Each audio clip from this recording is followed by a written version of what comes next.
Well, I wanted to go to live this evening, folks, to give everybody an opportunity. I know it's late here. Coming to you at about 11:25 p.m. Central Time on Thursday, March 17th. Wanted to give everybody an opportunity that hasn't had one to vent, to express frustration, um, to sort of mourn the Iowa loss today and just talk about what this means moving forward.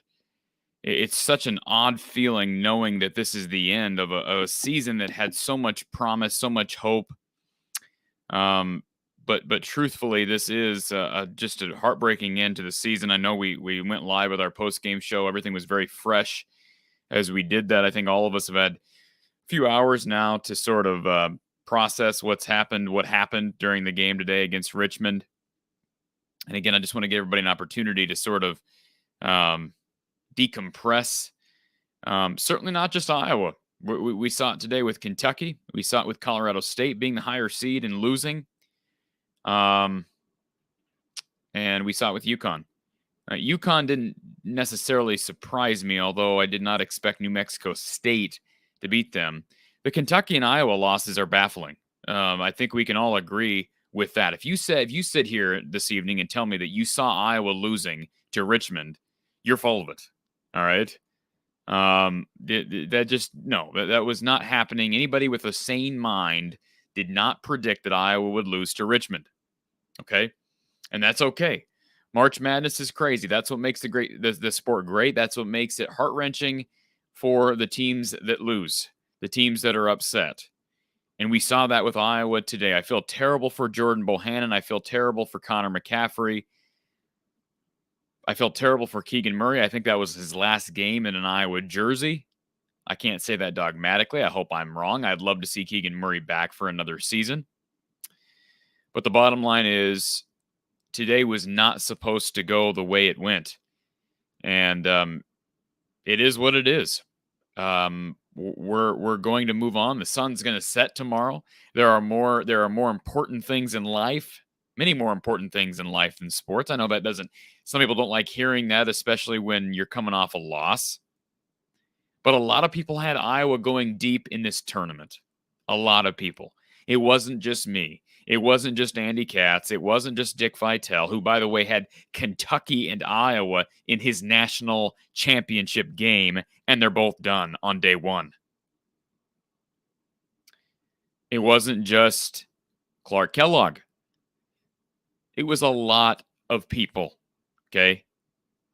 This team felt like they could go a long ways. I felt like this team could go a long ways. This team is done after day one. We're going to talk about it. We're going to leave the call lines open. If you have not already done so, please. It's been a long season, a long, enjoyable season, an unexpected end to the season here at From the Hawkeye of the Storm. You know we're not going anywhere. I will be here throughout the offseason, taking your calls, taking your chats for months on end. But help us out tonight. Please share this show on social media. All right? Tag Iowa fans in it if you can. Tell your friends. I know it's late, but it's I think it's a Thursday night. Some people got to work tomorrow. I've got some work tomorrow, but I figured, you know what? Maybe some Iowa fans could benefit from a bit of a therapy session. Not that I can accurately provide that, but I'm going to do my best. The number to call, if you want to give us a call, again, please first share this show on social media. If you want to give me a call, the number here is 515-635-1601. 515-635-1601.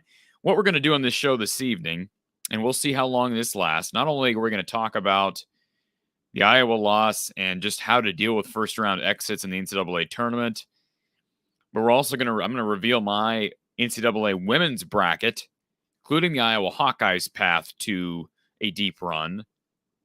And man, we could use one.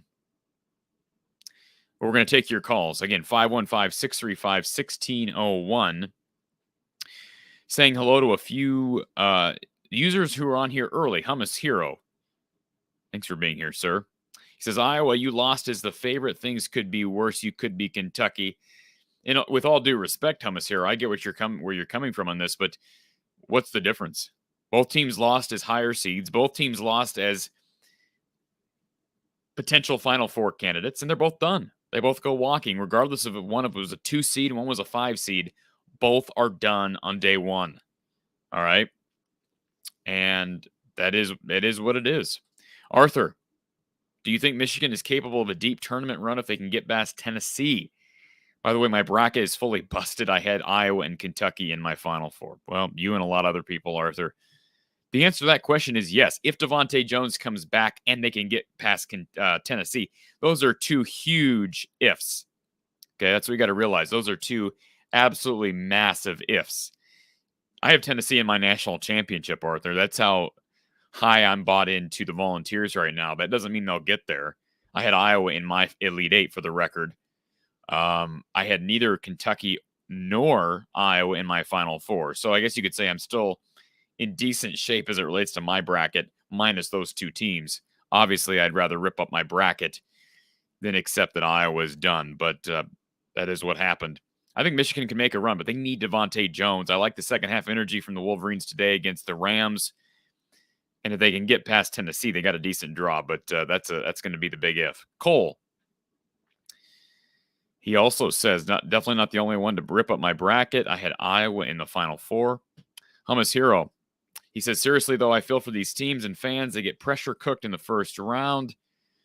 I know it was hard to cope as a Buckeye last season. That's true. You know exactly how Iowa fans feel right now, Hummus Hero. You know how Kentucky fans feel. You'll recall the loss by Ohio State to Oral Roberts. And guess what? The sun set, the sun rose. And Ohio State still had a pretty darn good team this year. I understand maybe not the finish to the season that Ohio State won it, although they still have a chance to make some noise this March. We'll see what they do tomorrow.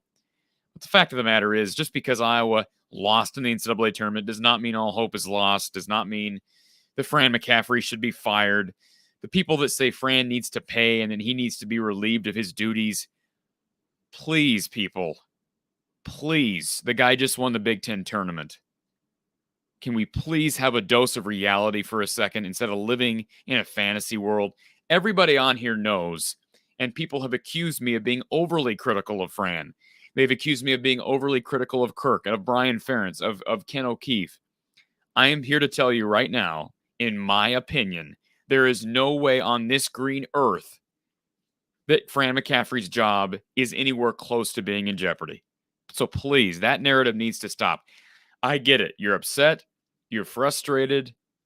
You're heartbroken, whatever adjectives you want to use. I understand it. But let's try to rein things in a bit. Iowa just won 4 games in 4 days. And yes, that's part of what made this so difficult. That is part of what made this loss so excruciating, so heartbreaking, so hard to deal with. I get that. But it's also what creates the simple fact that Fran has a lot of job security right now, as he should. But you have a right to your own opinion. Joshua's excited. I predicted, Joshua, that Vermont would lose, that Vermont would win, and that Arkansas would lose. I was wrong on that. Go Razorbacks.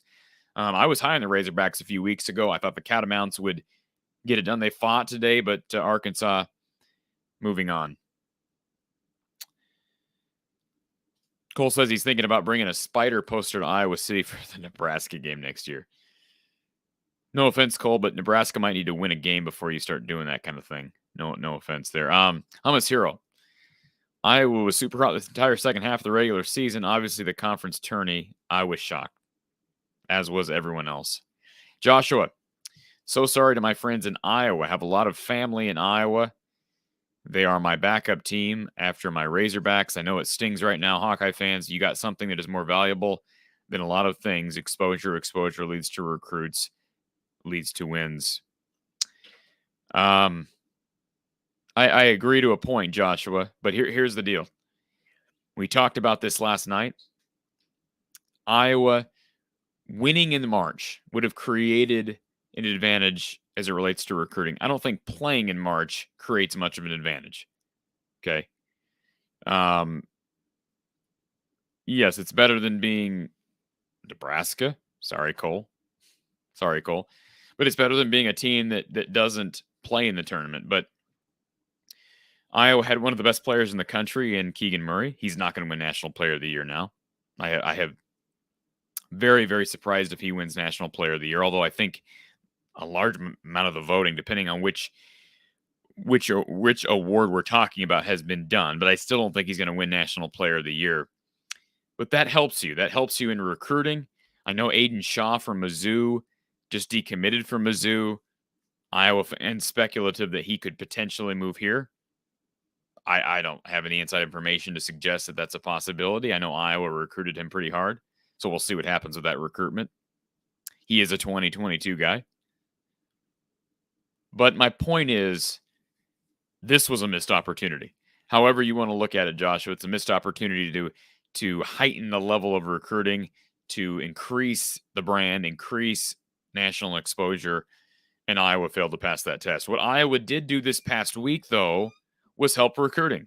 You've got a star player who's performing at a high level, who's going to be, I think, a lottery pick if he decides to leave, which I think he will. I don't know that, but I think he will.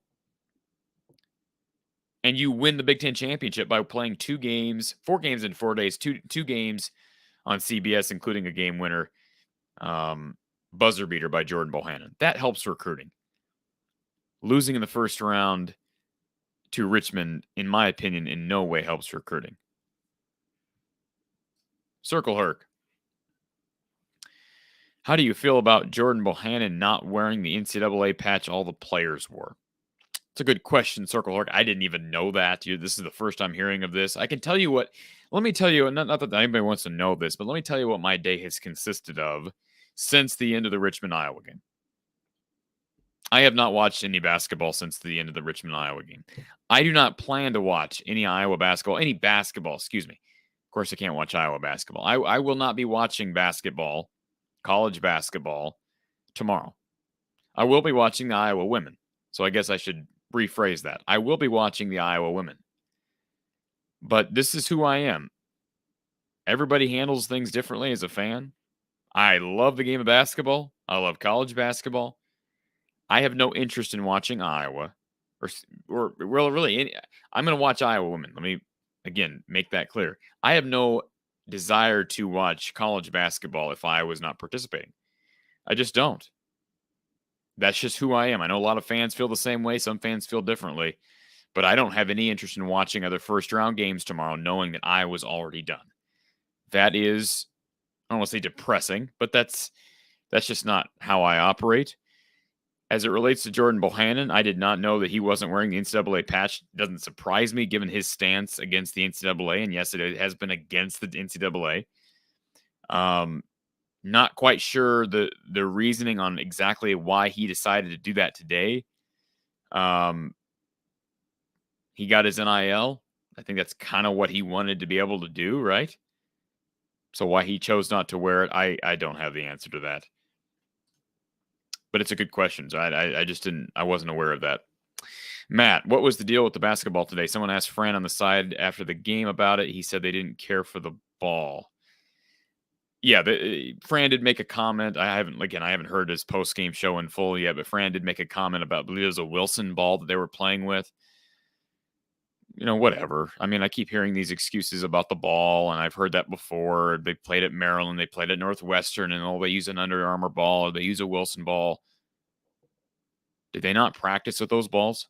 Like, did they not shoot with those balls this morning, last night, right before the game?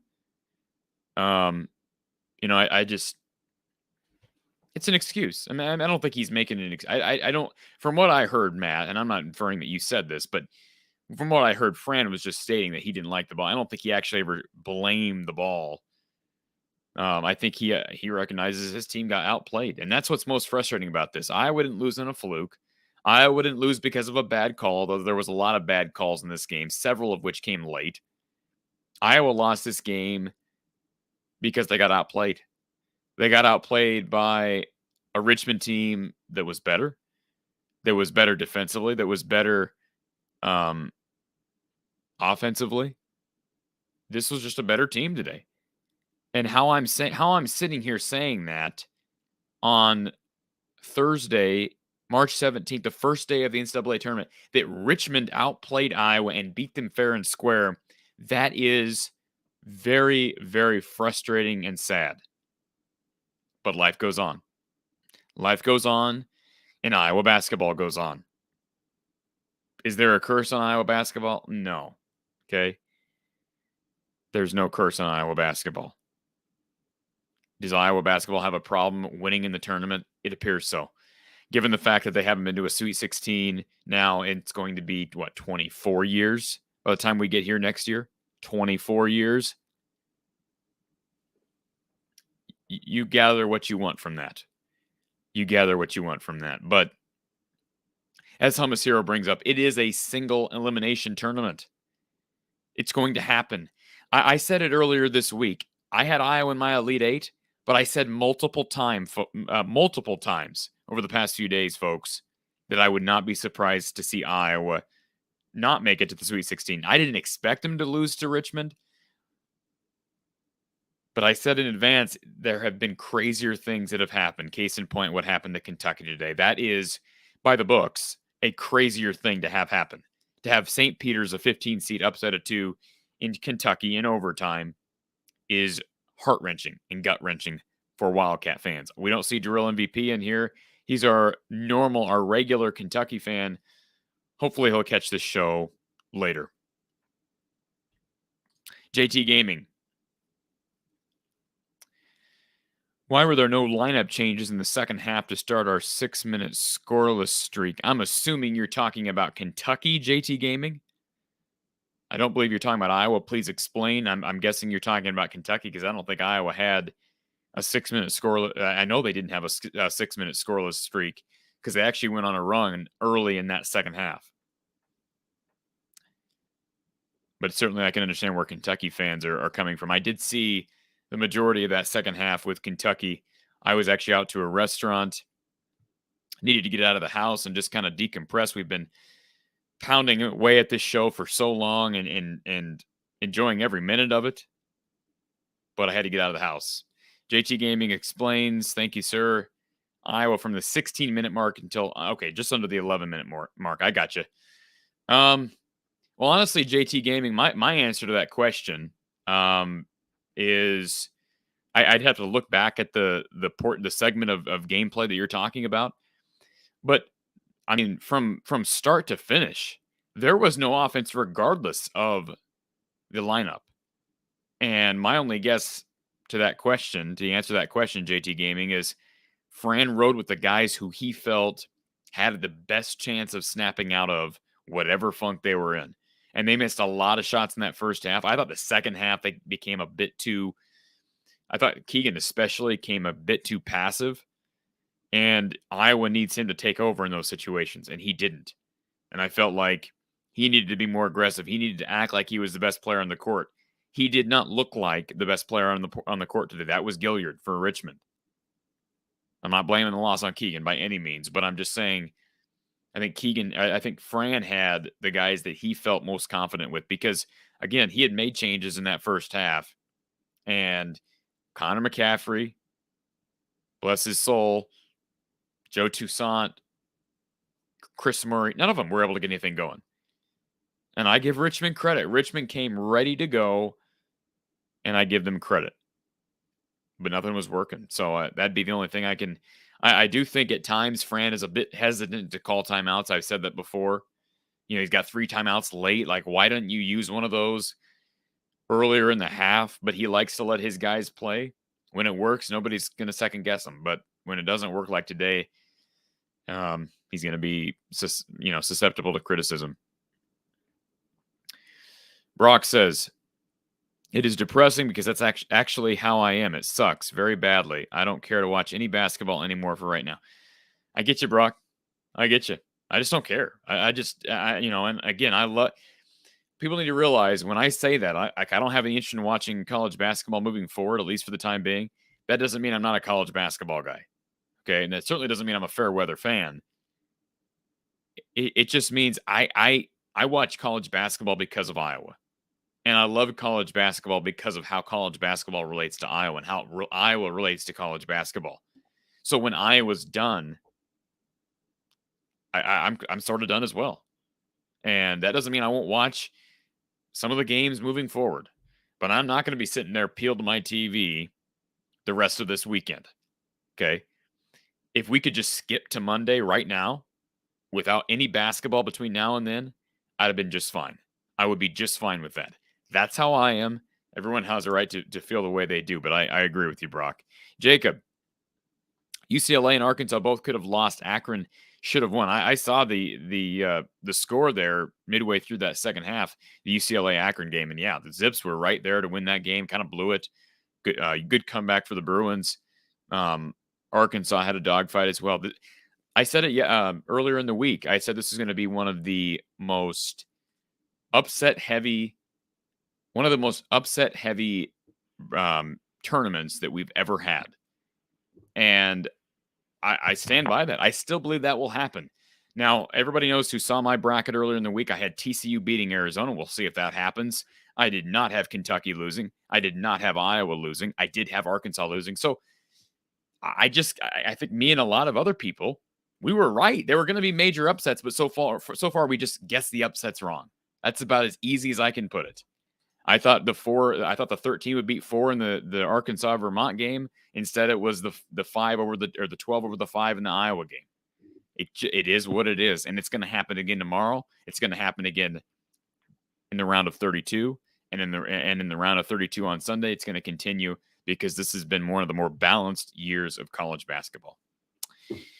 Thank you for calling from the Hawkeye of the Storm. Who's on the line? Hello, Corey. It's the real MVP. Oh, buddy. Oh, buddy. I'll tell you what, sir. Well, we did you a favor. You didn't do me no favors. I did Iowa a favor. Why? Because all the attention of the upset has been cast over Iowa. It's all about Kentucky for the rest of the tournament. Well, you know what? I feel for you, brother. I really do. I mean that seriously. Because I know exactly how you feel. All right? I know exactly how you feel. Listen, yeah. I get it. Kentucky was a higher seed, but the real MVP, Iowa was one of the hottest picks of any team in this field, including Kentucky.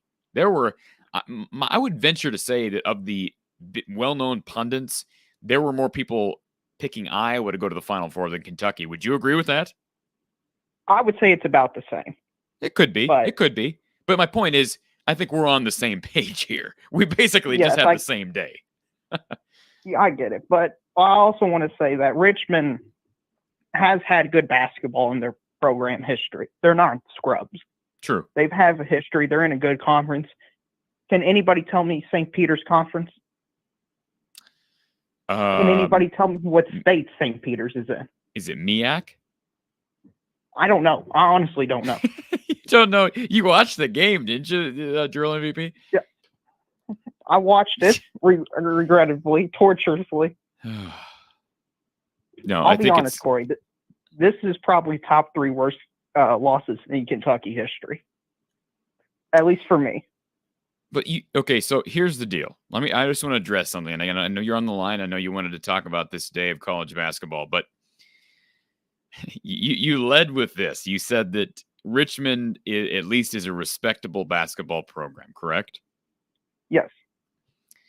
I want to address something that happened at the beginning of the post-game show earlier today. We had a caller call in and started to get, in my opinion, a bit out of line by calling Richmond garbage. He used the term garbage, and I cut the call loose. All right, and I saw that some people are upset that I hung up on the caller.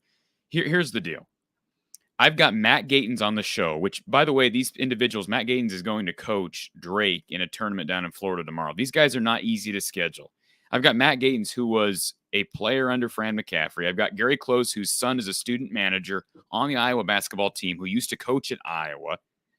I'm not going to have people coming on my show and basically calling Richmond garbage. You're basically insulting and trashing Iowa. Okay? And I don't think it's fair to Richmond because Richmond ain't garbage. I don't care if you want to, they finished 5 or 6 in the A-10. They beat Drake earlier this season. The A-10 is better than people think. And yes, it was an unacceptable loss, but I just want to make it clear. The reason I hung up on that caller was not to be disrespectful to the caller. It was because I want respect for our guests. I'm not going to put Matt Gatens and Gary Close in an awkward position.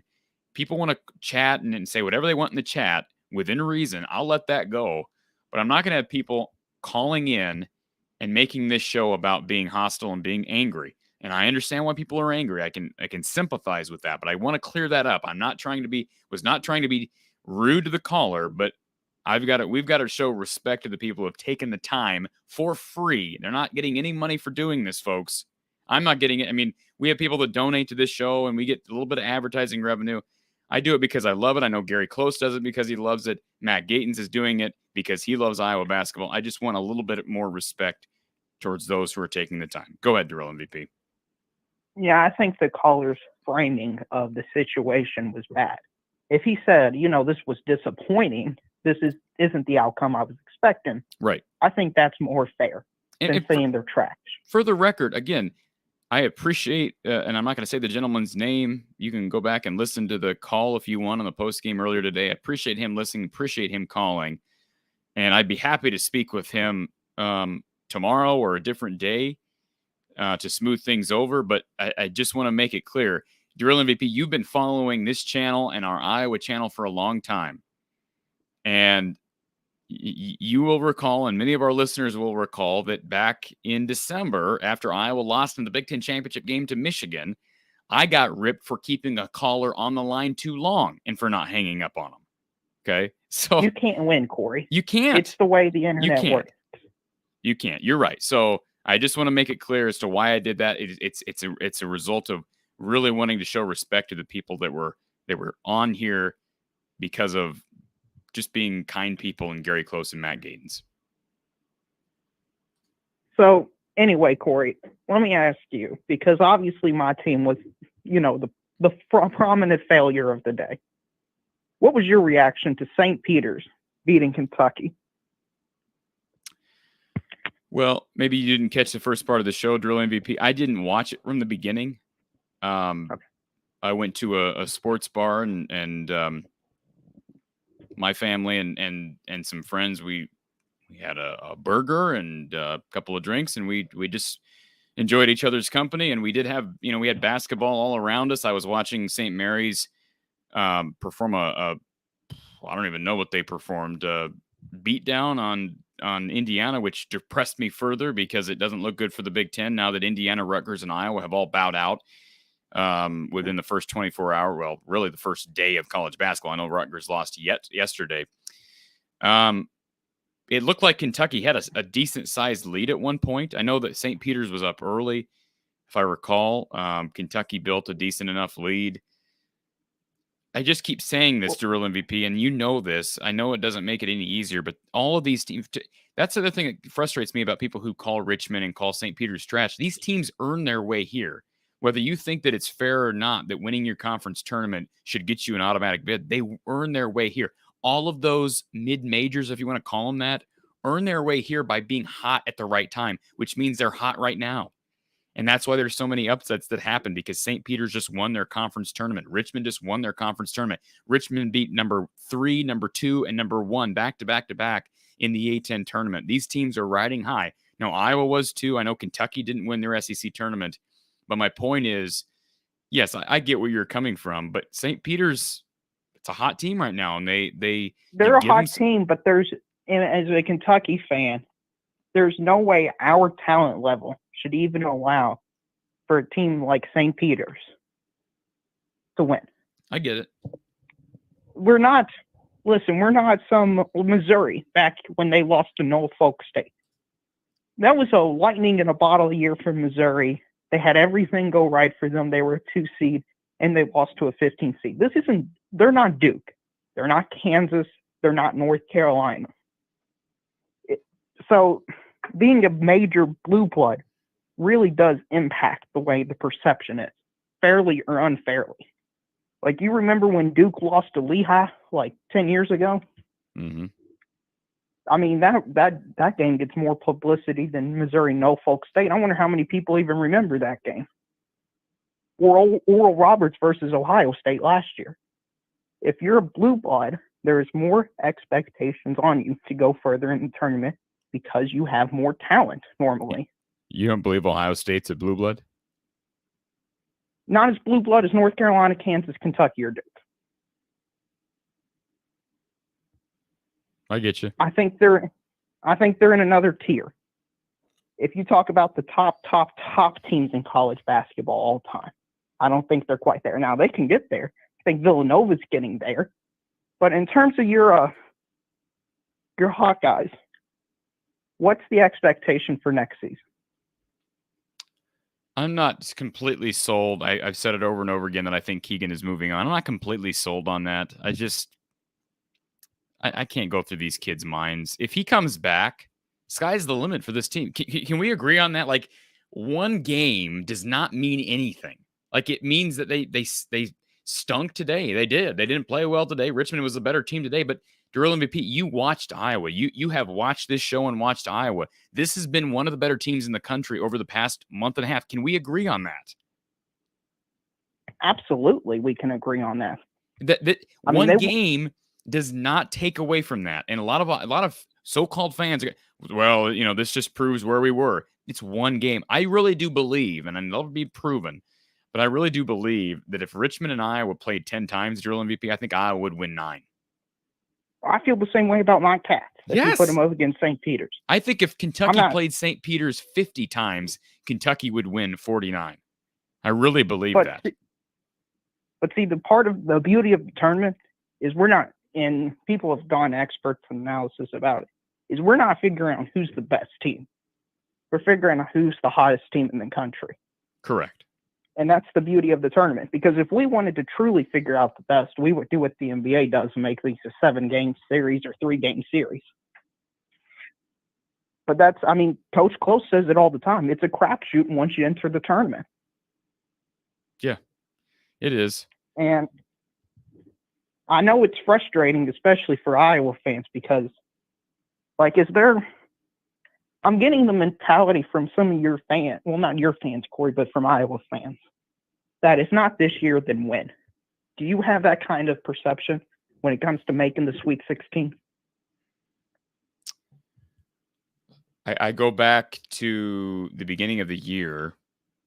Most Iowa fans did not anticipate this to be a tournament team, Darrell MVP. They really didn't. This was not expected to be an NCAA tournament team. So, we're just such creatures of living in the moment. And it's almost like fans today, and I get it because I have some of that, that I fight when I'm caught up in the moment, that you got to keep things in perspective. I think fans have looked at this game and just completely forgotten what just happened Sunday. Like 4 days ago, Iowa became the Big Ten champions. I know it was a tournament, but they're Big Ten champions. And it's like that just goes out the window. You lose one game and you're no longer Big Ten champions. Those accomplishments no longer matter. And I don't get that. So if you really want to look at this big picture, Darrell MVP, yes, Iowa hasn't been to the Sweet 16 since 99. I really believe this team was built to make a run. I really believed that. Now, I've said for a long time that not having a big man was a concern. Not having a big man that could get consistent minutes in the tournament was a concern. But you watched that game, Darrell MVP. Did you feel like Iowa lost because they didn't have a big man? Corey, let me be honest. As a Kentucky fan, let me tell you, having a good big man doesn't matter. We have one of the 2 best big men in the country in Oscar Tshiebwe, and we lost. Yeah, so and listen, did Philip Obracha play well? No. Did Chris Murray play well? No. We didn't get to see Josh Agundale. That's Fran McCaffrey's prerogative. But my point being is this: if you look at a big picture, this was a team that wasn't expected to make the NCAA tournament, made the NCAA tournament, and won the Big Ten championship. That's a successful season. It's a successful season. But people put so much stock on the NCAA tournament that we want to forget what happened in the regular season. We want to forget what happened in the Big Ten tournament. And I understand it to a point. This is the next elephant in the room. Darrell MVP, you heard me talk about a week ago. I continued to bring it up. I said Fran has not won more than 1 game in the Big Ten tournament. Darrell MVP, how many did Fran win this year in the Big Ten tournament? 4. 4. And won a championship. That is a massive accomplishment. Can we agree on that? You as a Kentucky fan, can you acknowledge that's a big accomplishment? Oh, yeah. Hey, listen, if you win your conference tournament, no matter what conference it is. In my opinion, that is a successful season. Correct. You know how hard it is to win your conference? I know. I agree. But listen, today it sucks. And it sucks to think about that. And it's hard to really think about it and realize that, hey, we can't live in the moment. But that is the fact. That is the fact. At least in my opinion, it's fact. Can I say that I have an opinion that something is fact? I think it's a fact that you win your conference tournament, especially as Iowa, who hadn't won the conference tournament in 16 years, that's a massive accomplishment. Yeah, and you keep the trophy. It's not like it's a rotation trophy. It's going to be there and forever, and it's going to be able to help you draw recruits because it shows that you guys are building a winning program. And the Fran fade isn't as relevant as it seems. And Corey, I'll even go further with. I was on your show after Iowa lost to Penn State. I'm not sure if you remember, but about half your comment section said, "Write them off. They're not a tournament team deep down inside. We all knew it all along. Mm-hmm. They can't even beat Penn State. They couldn't score 50 against Rutgers." So if you told them, "Hey, you're going to be a 5 seed in March Madness, and you're going to win the Big Ten tournament," how many of them would have taken it? Well, would you have taken it, Corey? Absolutely. I've been, again, you've listened to me for quite a while. I've always been a big advocate for conference tournaments. I love the Big Ten tournament, and that's been one of the biggest thorns in my side as a fan since 2006 that Iowa could never win games in the Big Ten tournament. I thought it was kind of ridiculous. And they did what many people thought to be impossible. And that's what makes this, that's why I kind of wanted to do the show. And this is not going to be the last show that I do that's on this topic. But I wanted to do a show to sort of like have this conversation with people to where like, how should a person feel right now? Because I literally, Corey, you're in a better spot than I am. We didn't even win our conference. True, but Kentucky's also recent. When's the last time? When did Kentucky go to a Final Four last? 2016. Okay, so 6 years ago. Iowa hasn't been to a Sweet 16 in 16 years.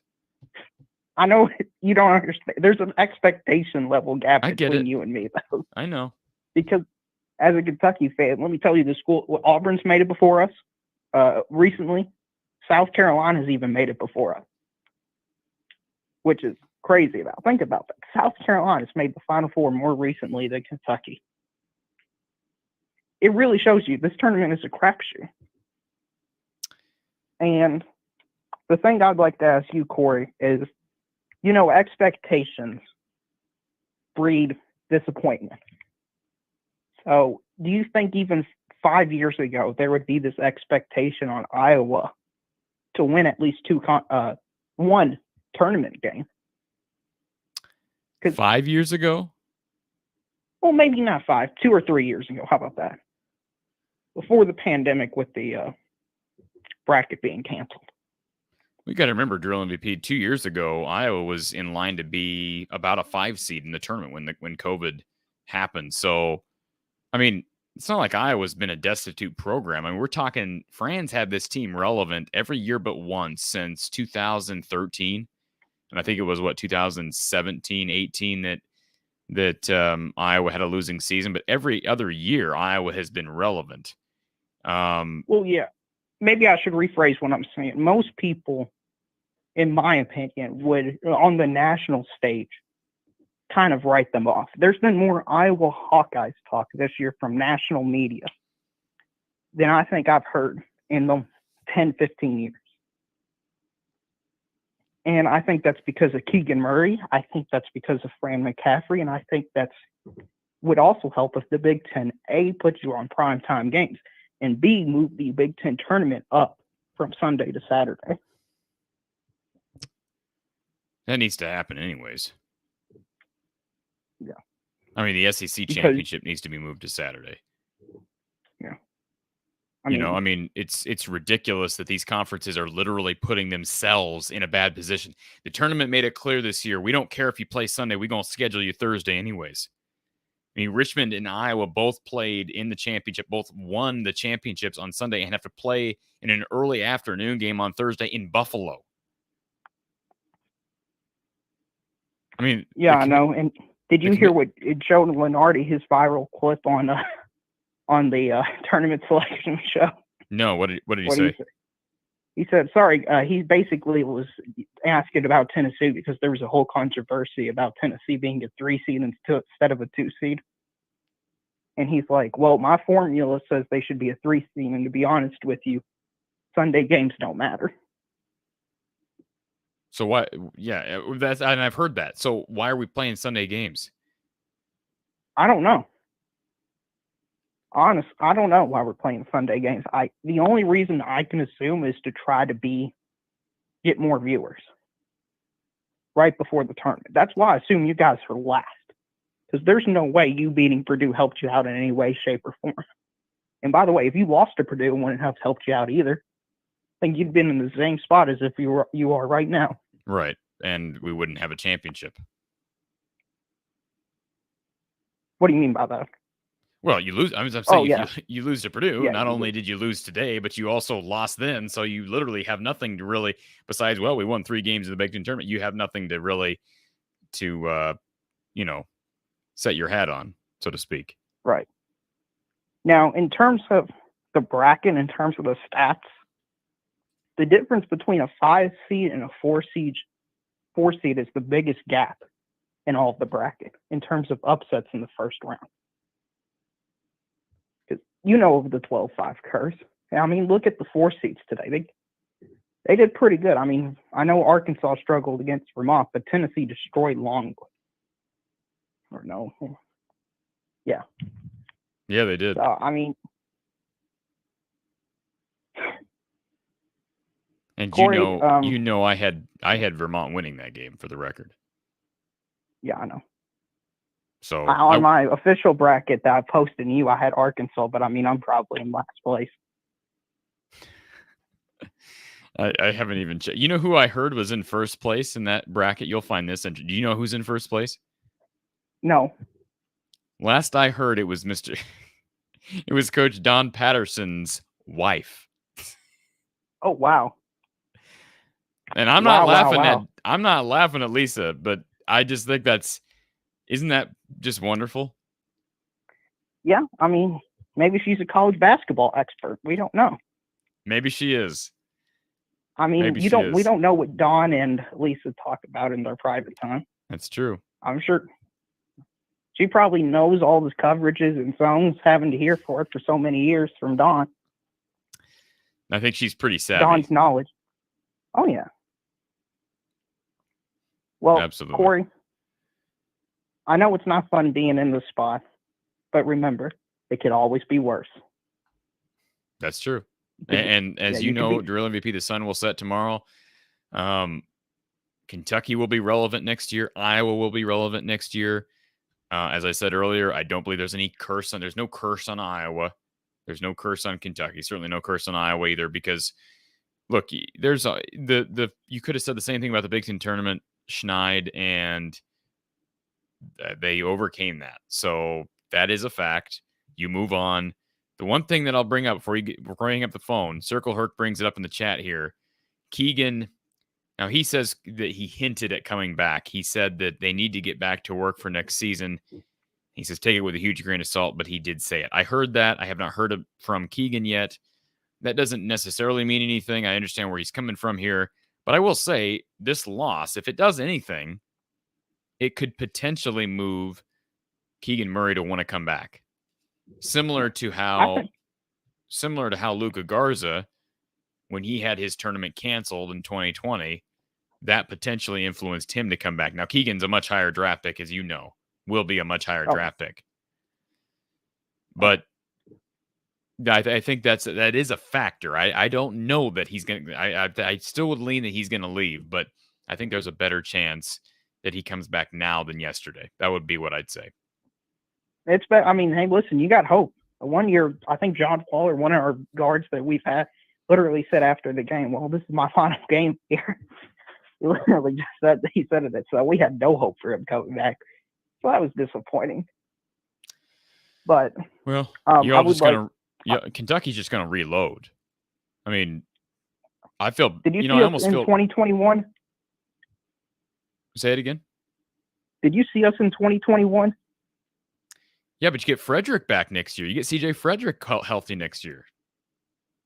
Listen, I like we're always going to be back here with the expectations. But in 2021, we didn't even make the bracket. We were horrible. We were the 9th best team in the SEC. So you're saying you're not going to reload next year? I take it on a year-by-year basis, especially with the one-and-done system and especially with the transfer portal. And have you mentioned the transfer portal yet, Corey? No, about not how on it's this show. leveled the playing field? Not on this show, I haven't. I think the transfer portal has caused a lot of these upsets to happen.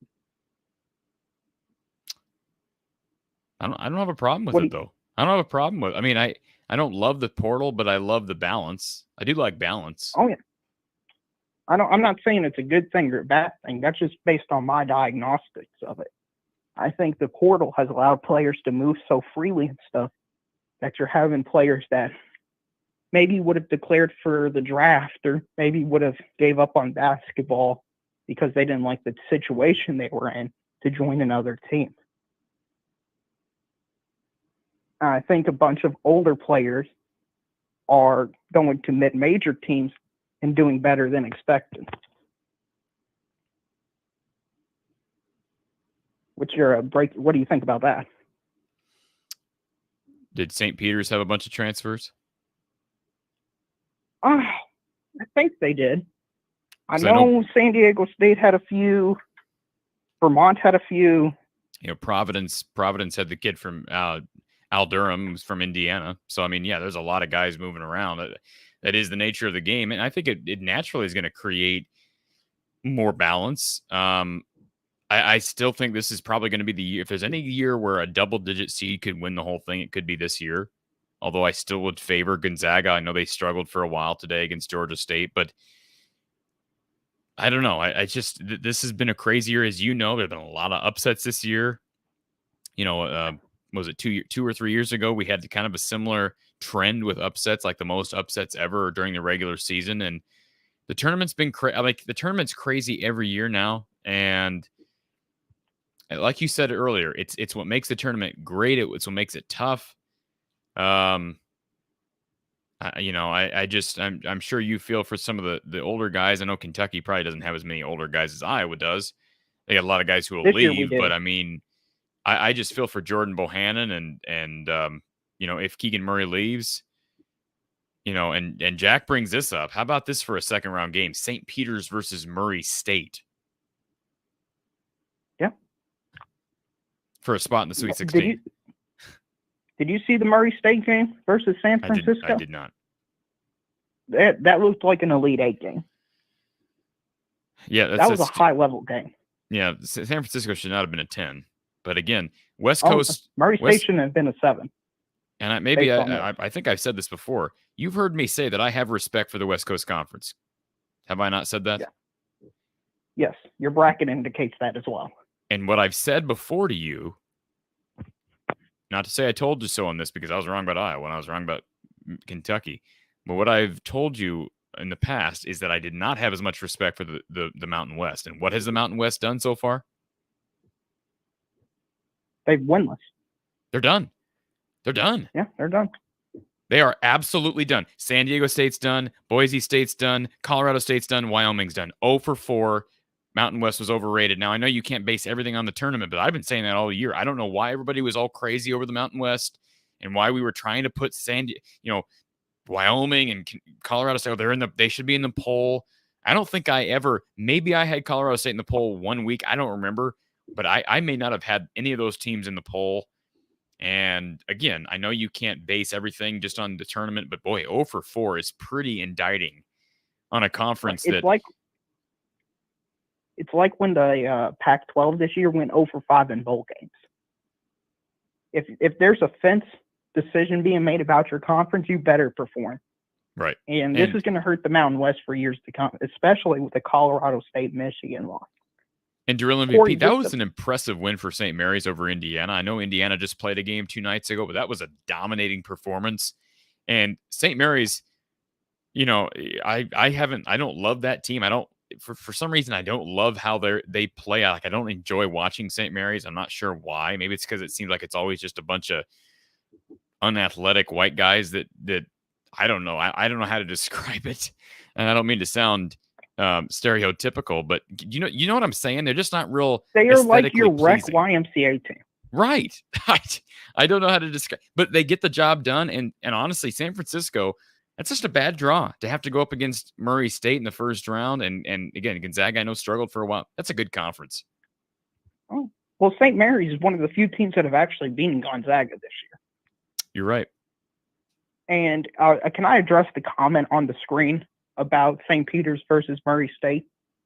Well, now the comment on the screen is glad to hear Drill MVP is still alive. Well, listen, I'm not going to be hurt over a basketball game. At the end of the day, this is just basketball. That's very true. You're now, right. Is it pain?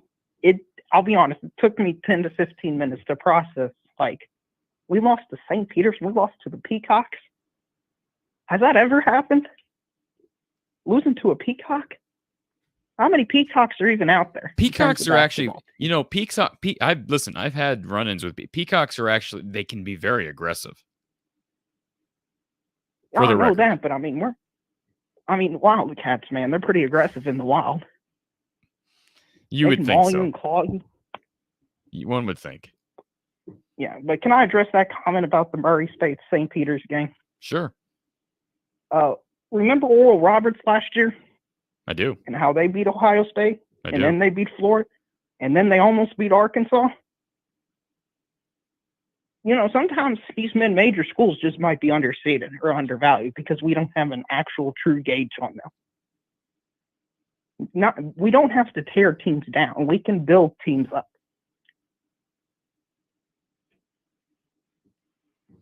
We can admit, St. Peter's, they had a great game. They had a great game plan. They beat Kentucky. Congratulations. You did something very few teams could do, probably ever, beat Kentucky in the tournament.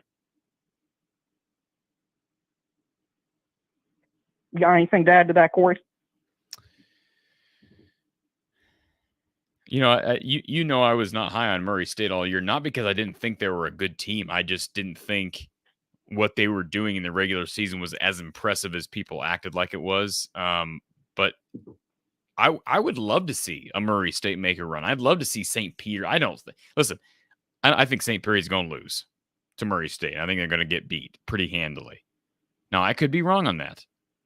Do you think they're going to get beat handily by the what are they, the Racers? Yeah, Corey, St. Peter's just beat Kentucky. I know they did. I don't know what to expect. I've officially left the prediction business when it comes to the Peacocks. So are you the same way as me in that it doesn't really interest you to continue to watch a lot of college basketball? Are you just going to hop right back on that horse and watch every game you can? I'm going to watch every game. First off, Murray State is from the state of Kentucky. I'm going to root for them because of that reason. Second off, I love the sport of college basketball, and it's not as fun. I do too. To say, hey, I'm going to watch it only when my team does good. Because part of the tournament is the upsets, and eventually your team will get upset. And it's fun to poke, laugh, and make fun of the other teams when they lose. So sometimes you got to sit in the chair and be made fun of. And I see this comment from the real Hayden, and I'll just say this. I had a friend text me this evening and said, how does a Wildcat lose to a Peacock? And you want to know what I said back to him? What'd you say? I said the same way a hawk loses to a spider. That's funny. Our team's lost to peacocks and spiders, bro. Yeah, bro. Yeah, you think the Hawkeye would just be able to like pick it up off the ground, just crush it with its talent. You ever seen Arachnophobia, man? Or you eight-legged freaks? It ain't that simple. Oh yeah. Well, I don't mind crushing. Usually, I'm the type of guy when everybody freaks out, I just go with a paper towel and either scoop it up. If there's not a door, just crush it and put it in the garbage can. I mean, well, it would have been nice if somebody could have done that today, but not to be had. Not to be. Yeah. Final question I'll have for you, Corey, is: are you worried about Memphis, Gonzaga? What do you mean? What do you mean? Am I worried about Memphis and Gonzaga? Well, Memphis looked really good against Boise State for a long period of time. Listen, Gonzaga didn't look good against Georgia State for a long period of time. Let's just be real for a second. We know that you're from here on out, you're really hoping that Memphis beats Gonzaga, and I'm really hoping that TCU beats Arizona. Right? Can we both agree with those are the predictions that we're riding with? Oh yeah. Well, if you based on the I'm assuming most people, I haven't looked at the brackets, but I'm assuming most people have Gonzaga winning it all. That would make sense. So absolutely, the earliest they can lose, the better. Because my champions are lost. Who's your champion? So, huh? Who'd you have as champion? Kentucky. Oh, yeah. Because I thought if they can't shoot well, they've got such a great center, they can get enough rebounds and pass it out, and they'll get more shot attempts. So have you taken, last thing I say, and I know you want to go, have you taken a moment to think, and I'm not trying to make fun of you because like I say, I'm in the same position, but you ever thought, have you taken a chance to really think about the fact that like 2 nights ago we did can Iowa make the Final Four? And you just submitted a bracket probably like 24 hours ago, selecting Kentucky as your national champion. And both of these teams are done on day one. Well, if it makes it feel any better, I had Iowa in my Final Four, so I've lost 2 of my Final Four already. I think I had Kentucky. I think I had Kentucky in my Elite Eight. So, Yeah, well, Corey, it's the beauty of the bracket is all the X's that are put on there, especially the big fat one right in the middle of the bracket for champion currently. It's tough. It's tough. It is. All right, sir. Well, I will let you go. I'm going to run through my women's bracket for anybody here who cares. And you're welcome to provide your thoughts as well. Yeah, thank you for letting me on this long already, Corey. Please hit the like and subscribe button for this therapy session. Thank you, sir. Thank you very much. No Yeah, this is officially the longest call we've had. That's okay. Really? How long's it been? This has 37 minutes. We're good. Hey, listen. Good Lord, man. This is what happens when you lose to a spider and a peacock. It's all right, man. It's 12:30 at night. If anybody wants to complain, fill out a comment card. Well, I'll see you in a bit after you fill out your women's bracket because I actually filled one out too. I'm sure it'll be completely wrong. All right, man. I'm going to run through it a lot faster than the men's bracket. Appreciate the call. No problem. All right. Appreciate your MVP calling in. Gary, this makes me feel very, very good. Thank you, Gary. Thank you very, very much. I really do. And I mean that. I really do appreciate it. He says, thank you for the chat and the great guests. Successful year for football and basketball. Football wins the West. Basketball wins the Big Ten tournament. Kind of very similar. Like both had really big accomplishments, but like were overshadowed by what people perceived to be letdowns when it mattered most. Right? Like, isn't that kind of like the same thing? It actually kind of made me feel a little bit better now. I just came to that realization as I'm reading Gary's message. It actually makes me feel better kind of about where things are at. Like, Iowa and football are kind of in the same spot. Like, won something, did something really good, but then just kind of flamed out when everybody started to buy in. We start to buy in because Iowa wins the West and they get pounded by Michigan in the Big Ten championship game. And Iowa basketball wins the Big Ten tournament. They lose to the Spiders. Kind of the same thing. Kind of the same thing, just in a different way, right? Maybe that'll make somebody else feel good. It made me feel good. Made me feel better. Circle Orc says we can at least cheer for Iowa State. I got LSU beating Iowa State. I'm not going to root for Iowa State. I don't really care, I guess. But, to each his own. Charles says, my bracket ain't busted. Who you got in your final, Charles? Let us know. Bassmaster TV, appreciate you being here, says, still rooting for the Big Ten, but that's about it. Are you rooting for Richmond going forward in the tournament? That's a good question. I think so. I mean, why not? I don't have anything against Richmond. I don't have anything against Gilliard or their head coach or anybody in that team. I thought that was a good team. I thought they played their tail off. I said it from the very beginning of the game. I thought defensively they played really well against Iowa. Iowa did look in. I think it was Matt Gaydens that said that Iowa looked a step slow. I thought Iowa looked like 2 or 3 steps slow. And I give credit to Richmond. I'm going to assume, and I kept asking, I was watching the game with some family, and I just said, look, what's Richmond doing here? Because I'm not seeing it. Like, somehow Iowa's getting in the lane, and their drives are getting cut off every time. And Iowa got good looks from 3 in the first half and just missed. But I don't know what Richmond was doing other than just kind of like packing the lane to prevent easy buckets around the rim.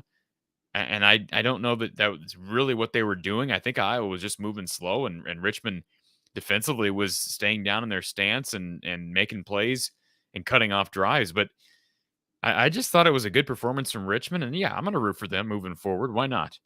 I think they can beat Providence. I think they can beat Providence. I don't think Richmond played that well. I think they can beat Providence. I don't think Providence is that good. Sleepy says Andy Katz and Murray State beating San Francisco. Andy Katz had Murray State beating San Fran. He also thought IU and Iowa would win. Yeah, I mean, who cares what Andy Katz says now, right?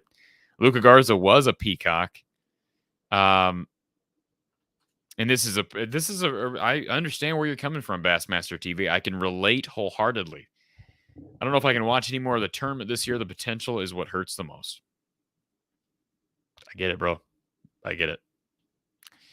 Thomas, Iowa women's basketball is going to have a hard time playing against South Carolina, but as Shorge says, we are Lady Hawk fans now. So if you're an Iowa men's basketball fan, you're not an Iowa women's basketball fan or a women's basketball fan in general. I get it. But please don't leave, because I'm going to run through very quickly my women's bracket, because the women's tournament is starting tomorrow, including my pick for Iowa. So let's go ahead and do that. Iowa in the first round will take on the Illinois State Redbirds. I'm going to start, though, in the Greensboro region at the top, which is where Iowa is located. They're actually at the bottom of the Greensboro. South Carolina taking on, and I'll admit this, I haven't been following the first 4, so let me make sure I have these results correct, because Howard did beat Incarnate Word, for the record. So I'm sure everybody can. Let me get rid of Shorge. Sorry, Shorge. I'm going to get rid of you here. Okay, so you can see my screen now. I've got South Carolina, of course, advancing past Howard. I've got South Florida beating Miami, the 9-8. In fact, I don't know what the numbers are for the women, but it always amazes me when I see this.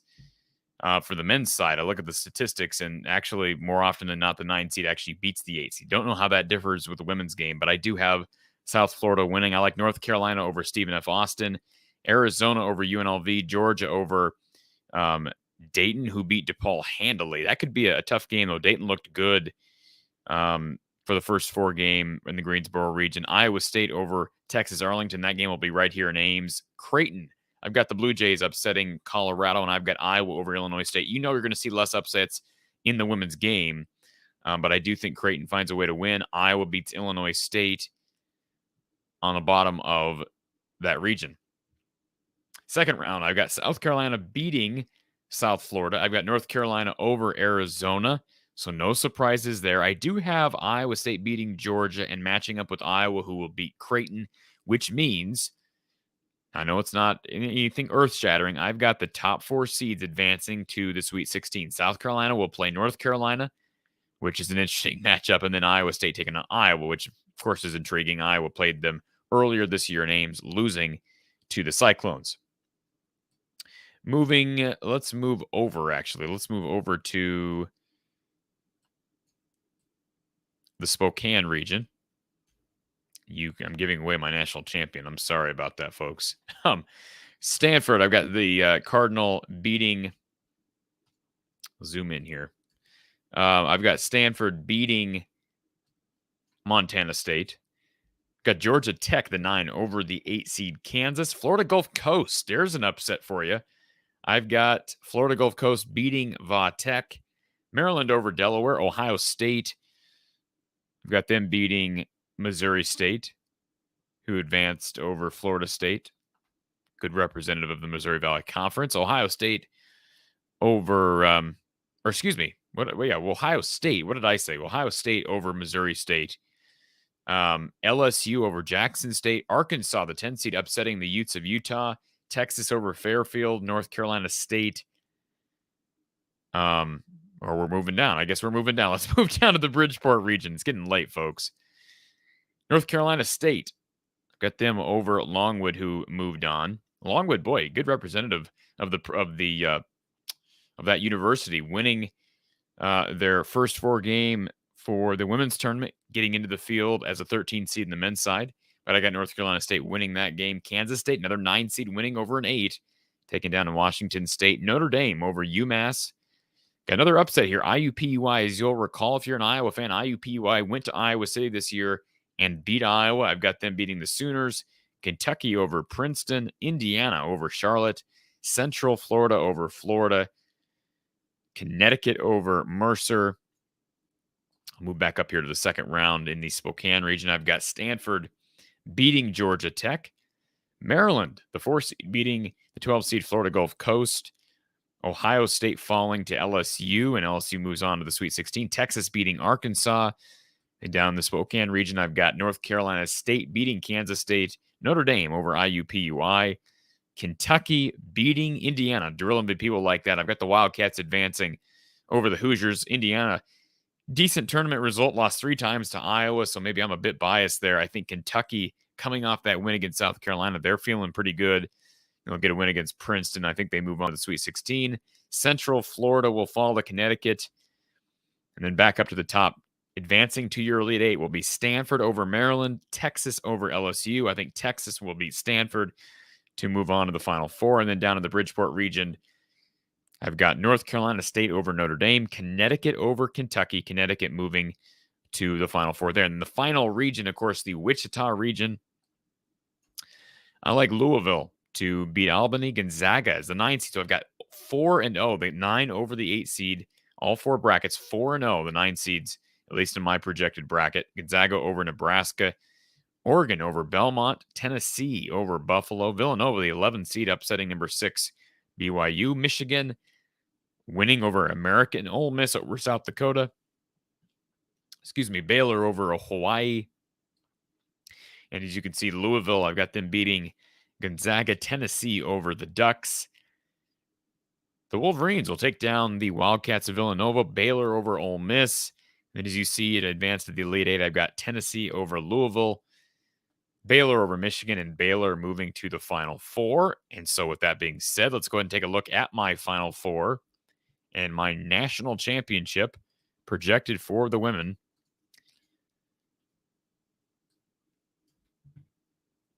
Maybe I didn't even go over. Did I go over my Elite 8 for the Greensboro region? As you can see, I've got Iowa beating Iowa State. Remember, Iowa State did win in Ames this year in that matchup. I think it's going to be too much for Iowa to beat South Carolina, although a star-studded battle there. I think the Gamecocks move on to the Final Four, which means your Final Four is South Carolina versus Baylor, Texas versus UConn. I've actually got Baylor upsetting South Carolina, and yes, that is an upset. The Bears over the Gamecocks. I think you're going to see a Baylor-Connecticut final, which a lot of people won't like, as I think Connecticut will beat Texas. UConn winning the national championship on April 3rd, and another national title for Gino Auriemma. What a legacy for him. And I believe that is that's going to be how the women's tournament goes down. We'll get the action starting tomorrow. Games beginning a little bit earlier than the men's games. South Florida and Miami at 10:30 a.m. on ESPN2. Glad I was able to get that in. I was thinking for a while I was not going to be able to take the time to figure out this when I was going to do this women's bracket show, and I glad I at least got that out there for folks. So feel free to disagree with me, leave in the chat or give us a call, 515-635-1601. Give me a call if you disagree or agree. Jack Billion says he's ready for that old sister Jean to finally lose tomorrow. I think they're going to lose. Who do they play tomorrow? They play Ohio. I think they're going to win tomorrow, actually, Jack. I think they're going to win tomorrow. I think they're going to beat Ohio State. I'll be rooting for the Buckeyes because I don't care about my bracket at this point. The Big Ten needs wins. I think Loyola wins that game. Sleepy says, how could anyone's bracket not be busted today? They're all busted. There's no question about that. Michael, outside of 1980 and 87, when his Iowa won in the NCAA tournament, that is not easy, people. It's true. I mean, it's Tom Davis was, forced out because he wasn't winning enough. Alford, really didn't really win in the NCAA tournament. Licklider never made the NCAA tournament, and Fran hasn't made won in the NCAA tournament consistently. So I understand that. And Jack says when McCaffrey got hot for a minute, I thought it was game over for Richmond. Yeah, Patrick had a nice little stretch, but that was about it. That was about it for Iowa. Michael brings up Omaha Billieu. How does recruiting look after the success this year? I don't think Iowa's really got a great shot at Billieu. I know I believe he transferred out of the state, I believe, for his final year. I seriously doubt that. If I'm Iowa right now, I'm in hard on Aiden Shaw, who decommitted today from Missouri. Certainly, you're hoping you can go get Bryce Sandfort, which he's not. I know he's not 22, but they've got a decent recruiting class coming in DeSante Bowen, and Josh Dix. But good question. I just don't think Omaha Billieu. I don't have any inside information on that either. I would be surprised if Billieu comes here. Sleepy says, does the women's tourney matter since UConn is such an insane powerhouse? Well, they're not the overall number one. I still think they find a way to win. I still think Paige Beckers is going to find a way to be one of the best players in this tournament. And certainly what we saw last year with her versus Clark was entertaining. She's going to find her way to the championship, I believe, and I think they're going to find a way to win, be back on top of the country. The Real Hayden says he's rooting for upsets the rest of the way. George says, anyone looking for 2 tickets to the Sweet 16 Elite 8 in Chicago? Boy, George, I thought about getting tickets, and boy, I'm glad I didn't. Glad I did not make that choice. Michael says, it's a sad day when we're trying to cheer ourselves up by reviewing Corey's women's. Oh, thank you, Michael. It's a sad day when we're trying to cheer ourselves up by reviewing my women's bracket. I'm sorry, Michael. Listen, I love the women's game. I'm going to watch Iowa and root for them hard. Anybody knows me. I am a bigger Iowa men's basketball fan than women's fan. What about Drill MVP? You care about women more than the men? Well, I do now. You like how I knew that was you? Oh, yeah. It's just perfect segue. What'd you think? What'd you think of my bracket, sir? Oh, Corey. I think you fell for the trap.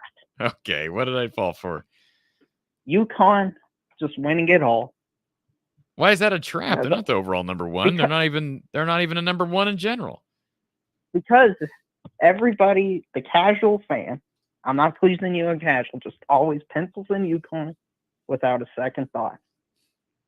And that's not going to be the case. That's not what I did. That's not what I did, though.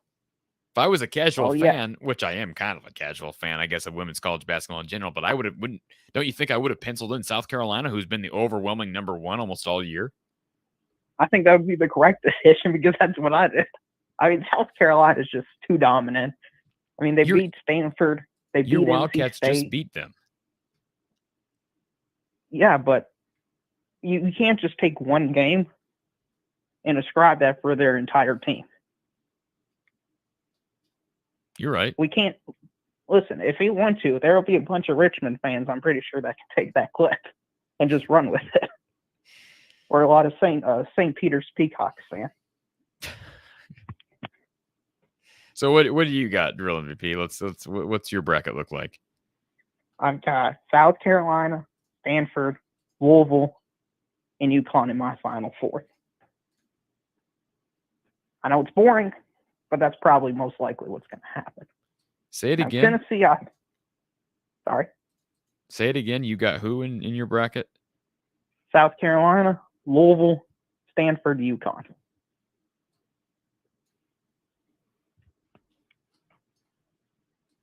So 3 1s and a 2.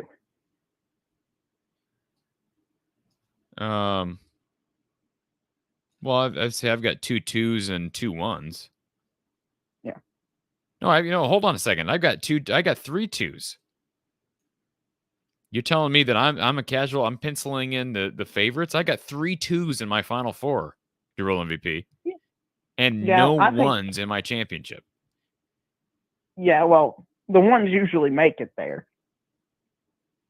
in women's. It's not like men's where there's a whole bunch of upsets. I loved your. I think Baylor can make it in. I think they're on the cusp. They remind me a lot of last year's Baylor team, where they were an elite team. I just think down the stretch they're fold, and I think we saw that in the Texas Big 12 title game. I mean, you want to talk about teams that look bad. That Big 12 title game, Baylor looked bad for long stretches of time.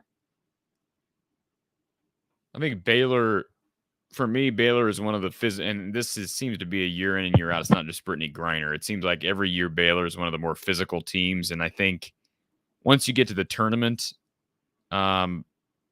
you need to, especially in the women's game, there seems to be like that's one thing about Iowa. I don't see Iowa winning a national championship. As great as this Iowa program is right now, like you've seen them against really physically dominating teams. I think there is more of a gap when you have a really physically dominating team in the women's game. I think there tends to be a bigger gap between teams like Iowa than as opposed to looking at the men's game, if that makes sense. And I think Iowa's further off from winning a national championship in women's sports, which might actually blow people's minds since Iowa men's basketball hasn't been to a Sweet 16 since '99. But I think the gap is bigger with the women. It used to be even bigger than it is now because of UConn, but there's about 8 to 10 teams, I think, that has a somewhat possible shot. I think those are about 5 or 6 realistic teams that can win it. The problem I have with UConn winning it is their bracket, just their region, is so difficult. I mean, NC State, Kentucky, or Indiana in that region. UCF is an underrated team. They're good now. Are they going to beat UConn? No, but they can make it a close game at half. And they might give UConn a little bit more sweat than they want to. And Corey, let me ask you this. The Bridgeport region is played in the state of Connecticut. So even though NC State is a 1 seed, they will be in Connecticut if they play UConn. Part of the reason why I've got Connecticut going all the way through. It's a huge advantage. Especially in the women's game. Huge advantage in women's game. Well, how do you feel about that advantage? Well, I don't think it's fair, but it is what it is. I mean, isn't that sort of like what happened with? I mean, one could argue it's the same with any of the, like Providence. Was Providence placed in the Buffalo region because of Providence? I'm talking about the men's game, or were they placed in the Buffalo region because of whoever was higher than them? I don't even know how the principles. I think because they're a 4 seed, they're automatically the top 4 seeds get locations for the first 2 rounds. But well, they don't get locations, but they don't get locations if somebody ahead. Like if somebody, how does that work? Because if somebody's ahead of them, once that location, they'll go to the next closest site. Right. So Gonzaga was on the West Coast. So since they're the number 1 overall seed, the West Coast, and Tim Krager explained this pretty well from what I heard from him, so I'm paraphrasing him. So if you're on the West Coast and Gonzaga's the 1, they get the West. Now, Arizona's the number 2 team. So they go to the next closest region. So they're in the South. Kansas is third close. Kansas is the 3 seed. So they get the North since that's closer than the East. And Baylor gets the East. And so there's your advantage. And that's one place I was wrong. That's one area that I was absolutely dead wrong in. Can we agree on that? I was dead wrong in saying, as an Iowa fan, that it actually was better that Iowa was a 5 seed. Yes, but you also, I think, another stipulation to the rule because, this isn't complicated enough, is if you play 2 games in the same location as a tournament site, you can't go back there. So if you play 2 games in a tournament, say that again? If you play 2 games in a tournament, you cannot go back there for the NCAA tournament. So the Big Ten tournament was in Milwaukee, correct? Or Indianapolis, right? Correct. So since Iowa played more than 2, and then this is based on what I got from Tim Krager. Okay. I could be misinterpreting it, but I'm pretty sure it was from the conversation you had with him. Since they played 2 games there, they can't play in that area.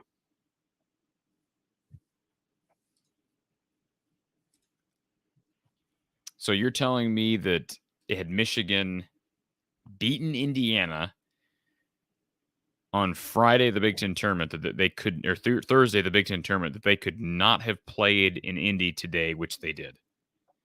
Yes. That's based on what I understand from Tim Krager in your conversation with him.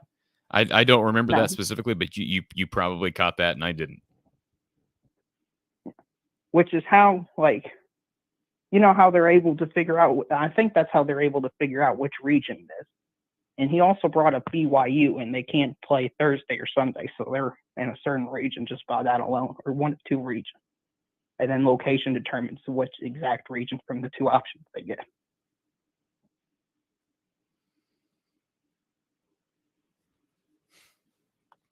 Well, but in hindsight, probably going to Buffalo was probably the worst case scenario. But yes, if you're the 4 seed, you're going to get in hindsight, I think you could say, I know, again, hindsight's 2020, but can we agree that South Dakota State was probably the less dangerous team? Ooh. They did lose today, but they're shooting from 45% from 3 is very dangerous. So I don't think you get a good draw either way. I don't think you get a cupcake. Not if you're and if you're playing like Iowa played today, it probably wouldn't have mattered.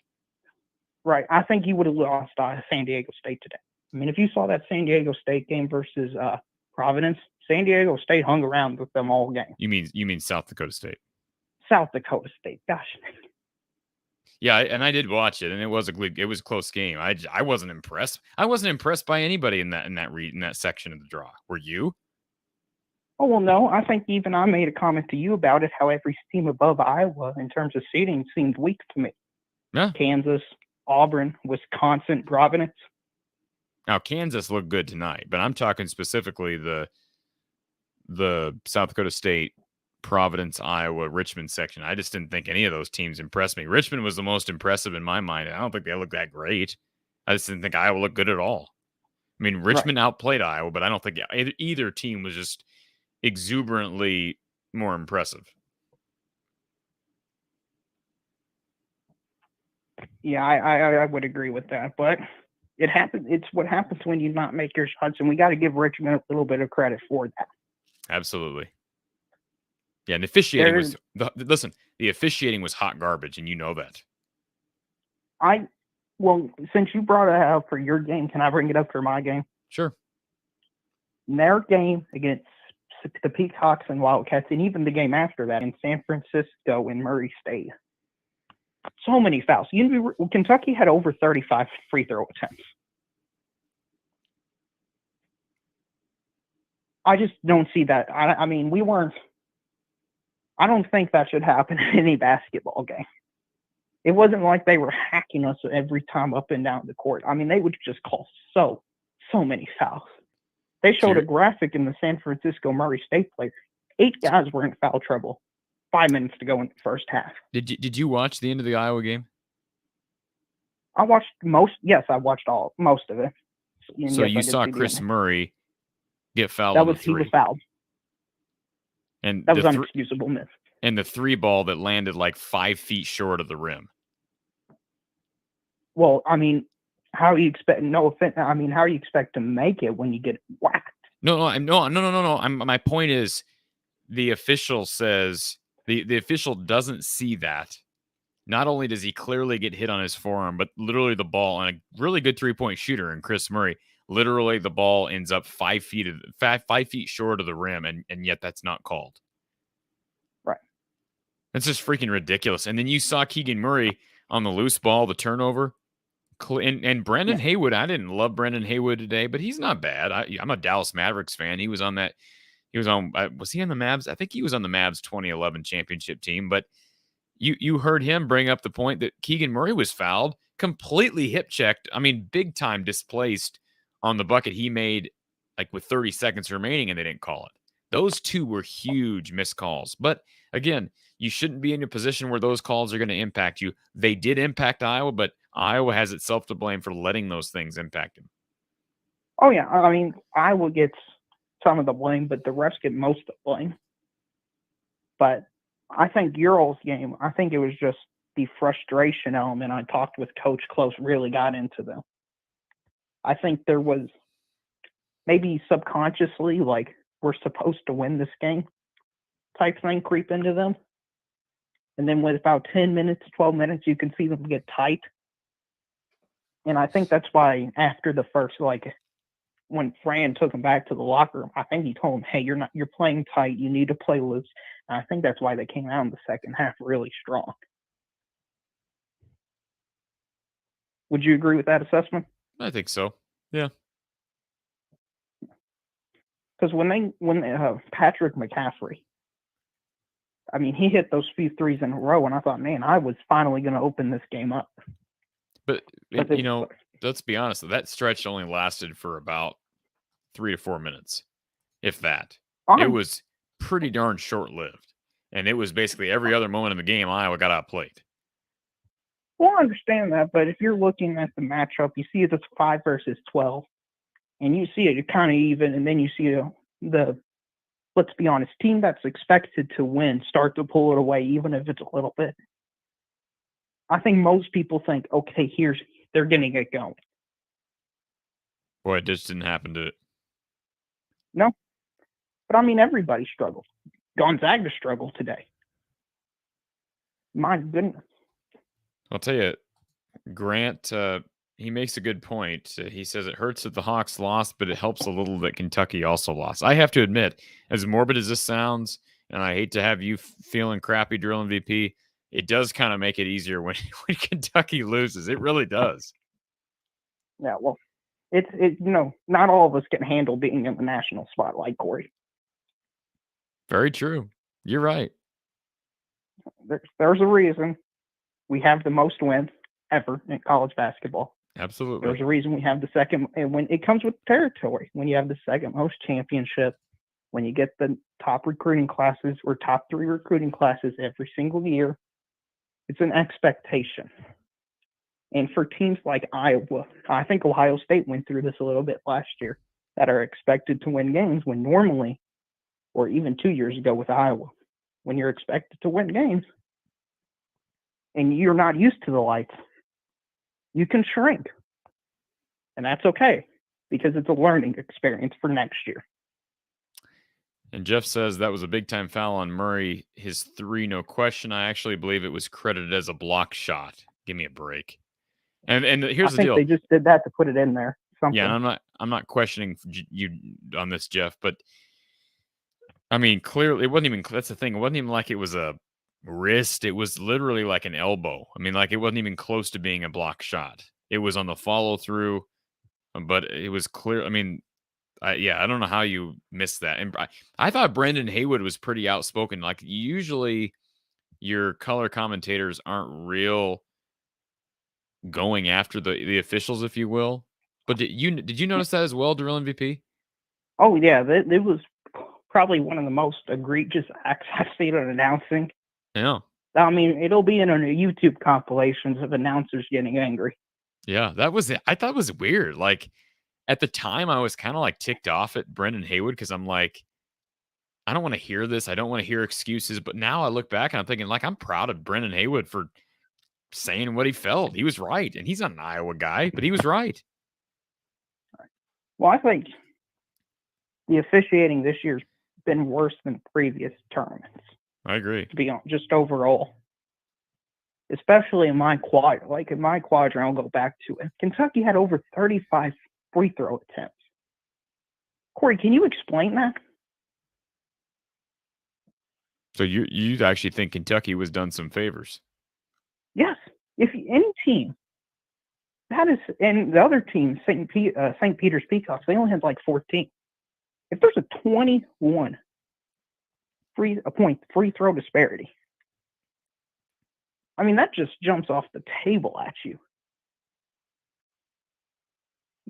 I've seen a lot of basketball. I think maybe there was a game in series 16-17 where the Spurs played the Grizzlies, and maybe something like that happened with Kawhi Leonard, where he had like 24 free throws. But I've never seen that in a game where just that many free throws attempting. It makes it so boring and slow. Like the Murray State San Francisco game, that was a high level game, but every time they went up and down the court, there was a foul call. And I understand. Listen, I think we can agree with this, Corey. Most plays, there's probably a foul somewhere in there. Would you agree with that? Yeah. But I mean, I think how much it dictates the play should be when it's called or not called. Because if you make it a free throw contest, it takes away from the game itself. And when you miss calls like the Chris Murray call, and was one of the refs from the A-10? Yes. How? Don't ask me. I tweeted about it at the very beginning of the game. It was the most ridiculous thing I'd ever heard of. We got all these conferences, and you can't get 3 officials from conferences not directly linked to your conference. Yeah, I mean it's gonna, the people that are going to blame the officials are going to find out that refs from the A-10 and they're going to accuse them of bias.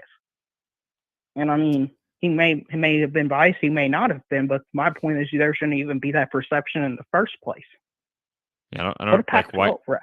How hard? I just don't understand. How hard is that to You'd think. Let me ask you this: would you rather a ref from one of the 2 teams' conferences, or would you rather the best crew from the Big South Conference? I'd rather have the best. I would rather have no biases at all. Yeah, I agree. I'd rather the crew from the Big South. Yeah, because even if there's potential biases, in my opinion, that can taint the game a little bit. And I think it's clear if you're officiating Division I basketball, you are qualified. And if you're not, then I mean, I know the Big 10's. I don't know what the SEC looked like throughout the year, but the Big 10 officiating was not good for most of the year. It wasn't just Iowa. But my guess is you look at the best crew from each conference, they're all elite. Even the smaller conferences. Oh yeah. And I mean, Coach Close kind of alluded to that with he flat out said 2 of the officials ain't going to move on to the next round. Yeah, I like that. He's right, though. I mean, he understands how it works. I mean, do you think that at least enjoyed it a little bit? It doesn't dilute from the fact this is a horrible loss, but does it at least help a little bit with the pain? The officiating thing? Yeah.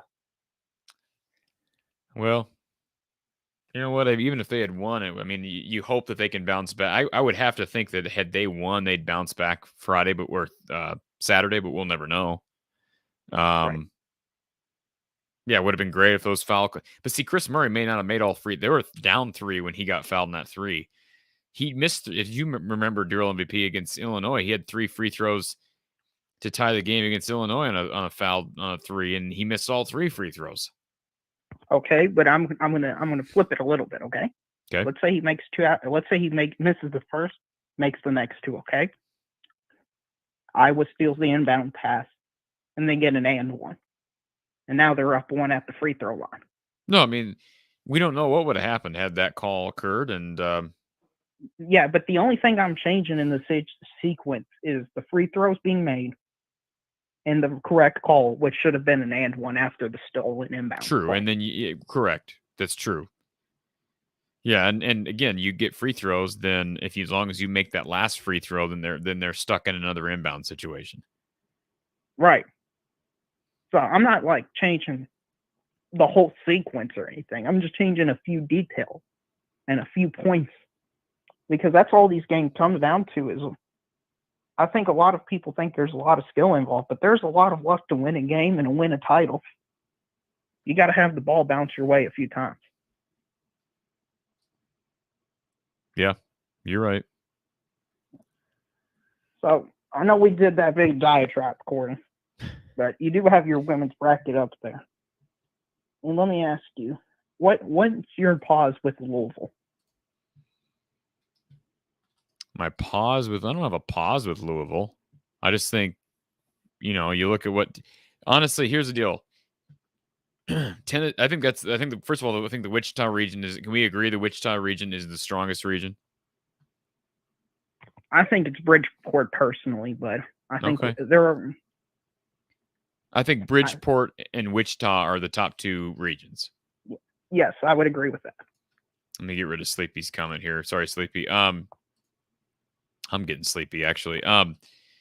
I could see Louisville. I could see Baylor. I could even see Tennessee make it through that region. I like the Vols, but can you imagine if the Vols make the Final Four in both sports? That would be quite a year for Tennessee. But no, I could see. I don't know. I guess maybe part of it, I just haven't seen Louisville a lot this year, so maybe I'm biased the wrong way there. I haven't seen Louisville as much as I've watched Baylor and Michigan, and even a little Tennessee. So I think Louisville probably. I think they're probably the weakest of the one seeds. Yes, they are the weakest of the one. Well, I mean, the thing is for me is they actually played NC State, and it was at NC State. Louisville had like a 23-point lead entering the fourth quarter, and they dominated the whole game. But they just choked and they blew it. It's like, what the heck is going on here? I mean, a stolen inbounds, 4-point play. It's like, oh my gosh. I mean, there's been some major collapses in women's basketball this year. What do you think about Gonzaga? In terms of women's basketball? Yeah, do they have any chance of beating Louisville, in your opinion? I haven't seen them, but based on historical trends, no. I don't think so either, but I'm always intrigued by Gonzaga Women, because the Gonzaga Women's basketball program is actually a pretty decent program. Nowhere near the men, but I mean it's a decently successful program. Pretty dominant in the West Coast. Yeah, but the women's, there's just a gap between the top few teams and everybody else. Like, I think of 16, 15, and 14 have only won once ever, or some crazy thing like that. Well, I don't think it's going to change this year. Yeah, I don't think that's going to change. I liked your Indiana University, Purdue University Institute pick. I think that was solid. I've seen that a lot. I saw them. I saw them look really good in Iowa City earlier this year. So that's a team that can win. That's a team that's played some real tough games. I mean, don't let their name fool you. Oh yeah, and Florida Gulf Coast University, they actually beat LSU at LSU earlier this year. And you see that I've got them winning a game. Yeah, and Oklahoma's been good, but they've been spotty at times. So I think it's possible if Florida Gulf Coast gets hot that they can win the game. But Corey, I've got to ask, South Carolina, how come you just didn't go with them? I mean, they're the clear number one team. Everybody has them. Because I saw them choke against your girls out there. I saw them choke against Kentucky a week ago. So because they were 27-1, they were the unanimous number one team in the country. They had beaten number 2 Stanford and number 3 NC State, both on the road. That wasn't enough to convince you, but one loss against Kentucky, when Kentucky had just beaten Tennessee, LSU, back-to-back nights. I've got them in my Final Four. Yes, but I mean, Corey, for the talent on that team, I mean, I'm going to be honest, that's disrespectful for South Carolina. Okay. And that's just how good South Carolina is. I'm being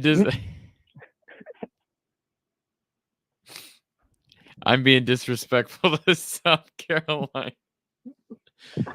Oh my. Yeah, Corey, as everybody says, aren't you just a hater of South Carolina? Oh, I'm a hater of 67 of these teams. Well, you do have Iowa playing South Carolina, and you did choose South Carolina. So why do you think your team's going to lose to them? I don't think Iowa can deal with the athleticism. I just length and athleticism is one thing Iowa has struggled with this year, and struggled with it against Iowa State, even though Iowa State's not real athletic. And that's why I think Iowa can beat them again when they play. But I don't think Iowa's going to be tested in that regard until they get to the Elite Eight. Yeah, I don't know about. I mean, Iowa State's pretty good. Yeah, but they're not Iowa State. They did beat Iowa earlier this year, but I don't see Iowa State doesn't present a whole lot of length and athleticism that's going to give Caitlin Clark a lot of problems. That game was in Ames. I think Iowa can win on a neutral site. Now, Georgia, I don't know as much about Georgia. If they get by through, I mean, do you know much about the Bulldogs? They've been good the last few years, but it's hard because they don't do great against the top tier teams in the SEC, but they do really well in the bottom. But the SEC is just so good overall. Yep. That's hard to evaluate. I mean, the SEC in women's basketball, I think we can agree is the best conference. Best conference, correct. Yeah. And so I think when you have the Big 12 is the Big 12 and the Big 10 would probably be 2 and 3. Can we agree with that?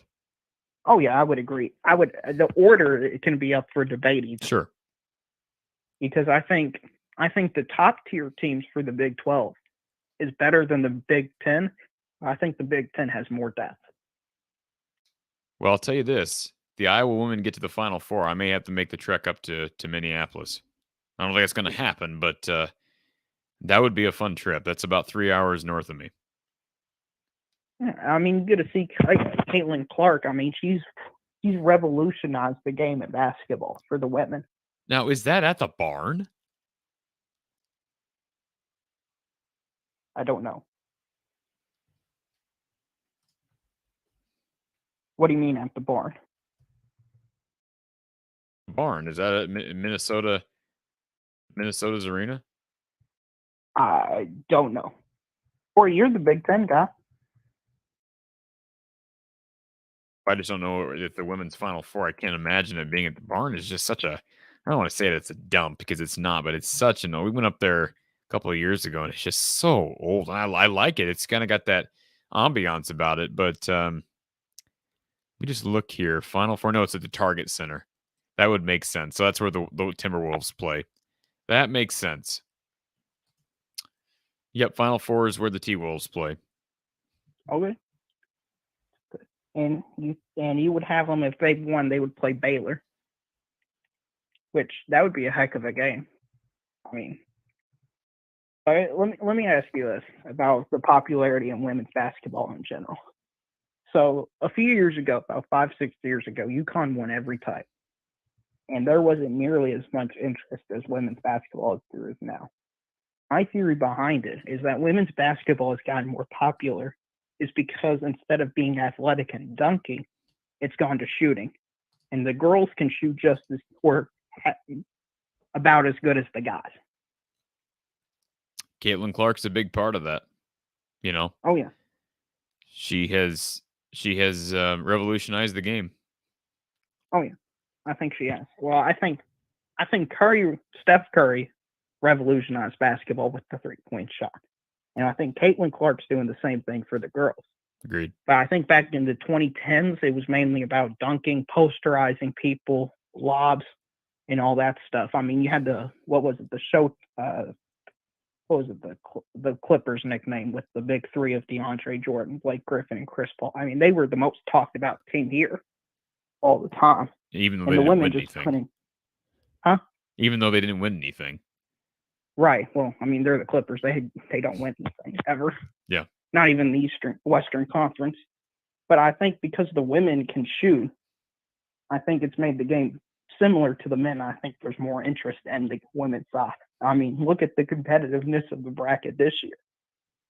I mean, I could see 7 or 8 teams winning it. I mean, Baylor can win it, Texas, UConn, all the 1 seeds can win it. It's going to be a heck of a bracket.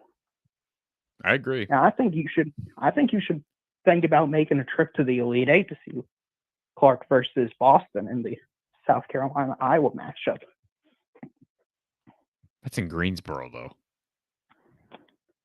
What's wrong with Greensboro? It's a long trip, man. Yeah, but you could do like actual live in coverage video. I mean, no offense, Corey, but what else you got to do?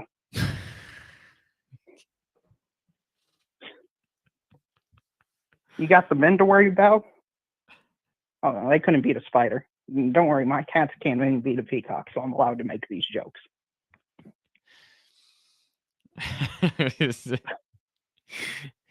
All right, man. I appreciate the call. I'm getting tired, man. You this is I listen, you and I both know there are times where I have to keep the calls short. This was my way of saying the real MVP, have at it tonight. Well, I appreciate it, Corey. I mean, this could be the real and Corey from the Hawkeye of the Storm podcast. That's what we just did. Yeah, it's always fun talking to you. Make sure to hit the like and subscribe button below. And Corey, thank you for letting me, as a Kentucky fan, vent about this terrible loss. We didn't even talk about the other 2 teams, the men's teams, in my thumbnail for this video. Colorado State losing as the higher seed, UConn losing as a 5 seed. Both 12 seeds that play today won. How's that for a day? And again, Colorado State out of the Mountain West losing to a Michigan team that was the favorite. I mean, I always viewed Michigan as the favorite, but the UConn loss was a shocker. I didn't think the Aggies had it in them. I didn't think the Aggies had them either. Mountain West, I mean, we can just write off their conference for the next few years, to be honest with you. Yep. Must-win game for the Big Ten overall. If Michigan didn't win, I would question the Big Ten as if they are even the second or third best conference in college basketball. I'm not going to write off the Mountain West, but this does not help the case. I'm not going to put any of their teams in the top 25 unless they go like 20-2. They go schedule and they beat some teams, but if you're not going to schedule tough games, I ain't going to rank you just because you're beating up on each other. Right. I'm going to give more leniency to Murray State than I am any of the Mountain West teams. Well, the OVC has had more success in the tournament, has it not? And yes, it has, but that's, like it or not, Corey, that's the reality of the perception of it. I mean, with your resume rankings and with my rankings I do for you, there's going to be, last year creeps into it a little bit. As we try to be objective as possible, I think last year does creep into it, in fact, for a bit.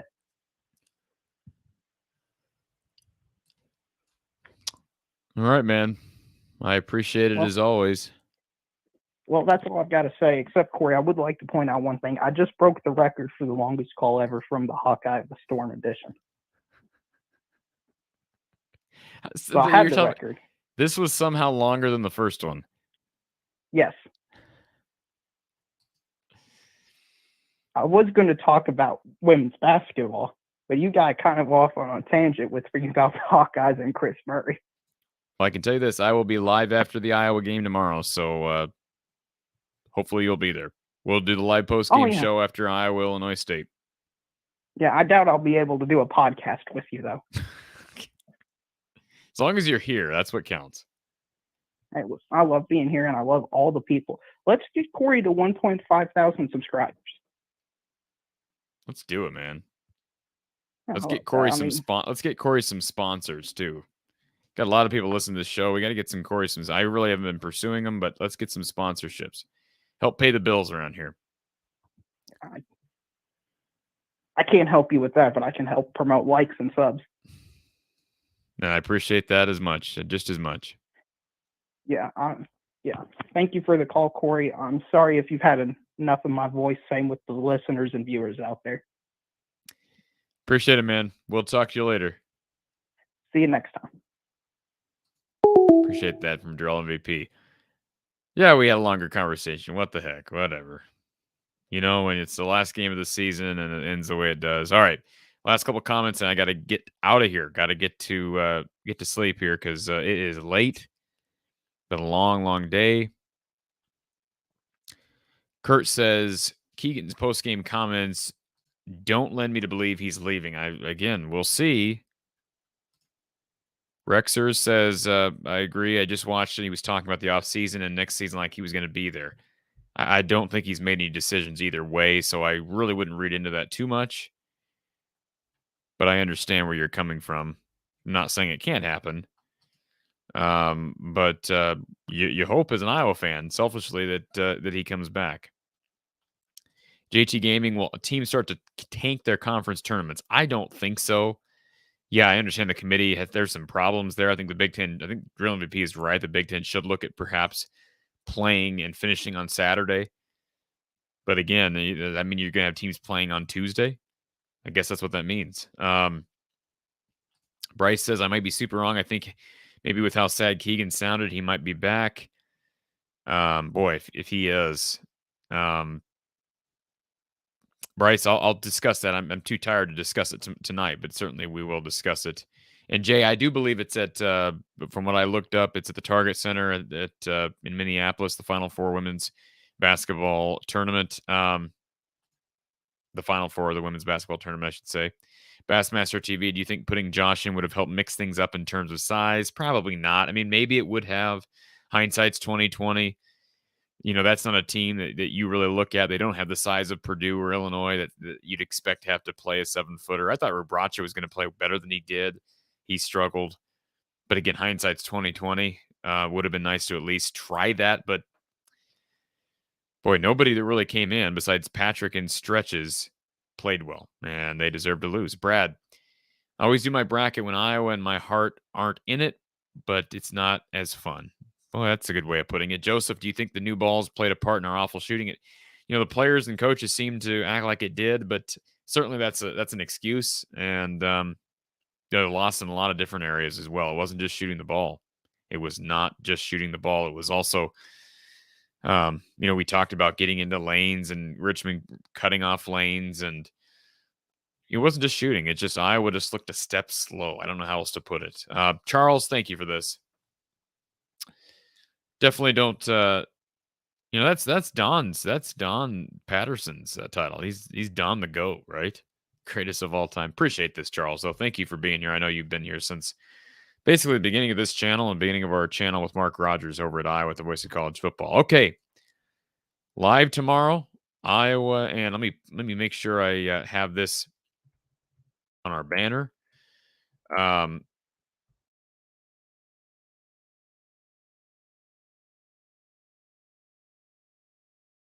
So everybody's aware, Iowa and Illinois State tomorrow. And I want to make sure I've got the time right on this so that everybody can be with us tomorrow. Iowa and Illinois State will tip at 3 p.m. and that game will be on ESPN. So please join us.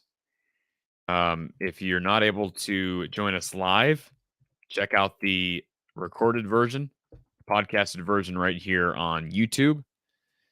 You can also listen to this podcast through From the Hawkeye of the Storm on your favorite podcast platforms. Please donate in the description below if you want to support this channel and support all the work we put into it over the past year. That's much appreciated as well. Donate in the description below. You can also give by means of super chat, super stickers, super thanks, but please donate if your heart is willing. And again, From the Hawkeye of the Storm, YouTube, Twitter, Facebook. I'll be with you tomorrow. And thank you for this. I thank you for this, Bassmaster TV. I do enjoy doing this, and I do look forward to next season as well, but not done here yet for the Iowa women and for basketball talk and football talk all off season. So appreciate the time as always, folks. We'll be with you tomorrow after the Iowa women. So about 5 p.m. Central Time following the 3 p.m. start for Hawkeyes and Redbirds from Iowa City. We will talk to you tomorrow. Take care, everybody.